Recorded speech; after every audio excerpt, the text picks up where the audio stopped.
Right, garden herbs have always been popular, but largely as a background flavour, not as the essential ingredient. Today, Julia's here to change all of this. She's got a couple of delicious dishes featuring the winter herb sage as the headline act.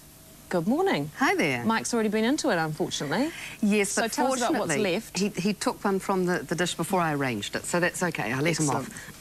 So talk us through it. Well, this is a really quick and fantastically tasty way to use sage, and as the introduction said, sage is not used really so much during summer. In summer you tend to think of basil, you tend to think of maybe chives, maybe some mint for freshness, but once the weather starts to get a little bit cold, I know it's 28 degrees somewhere in New Zealand, I'm sure, I heard it, but once it starts to get cold you want to go to those warming herbs like sage and rosemary and thyme.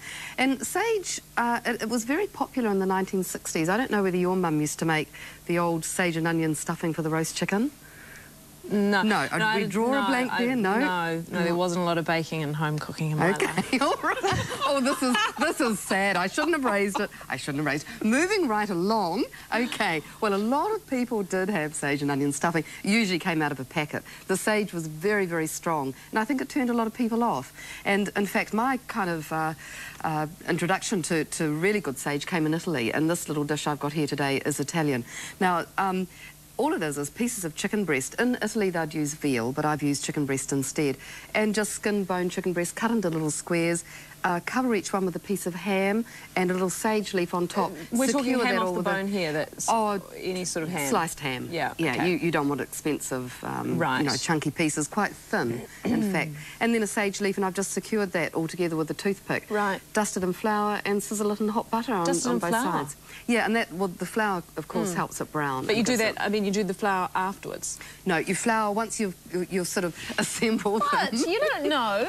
It's not that hard, love. Dip it in the flour, whack it in a pan. It's done. It's brown. The recipe will be on the email. If you want a detailed recipe, unbelievable. No, look, it's so easy. Okay, forget it. Right, yeah, let's move on. That's a good question. Yes, once you've assembled it, you flour it. Because you talked about assembling it and then you mentioned the flour, so I was confused. I thought we were doing it chronologically. Okay, shall we do the kumara? We'll do the kumara. The kumara is simply steamed or boiled, whatever you would normally do, you know how you do kumara.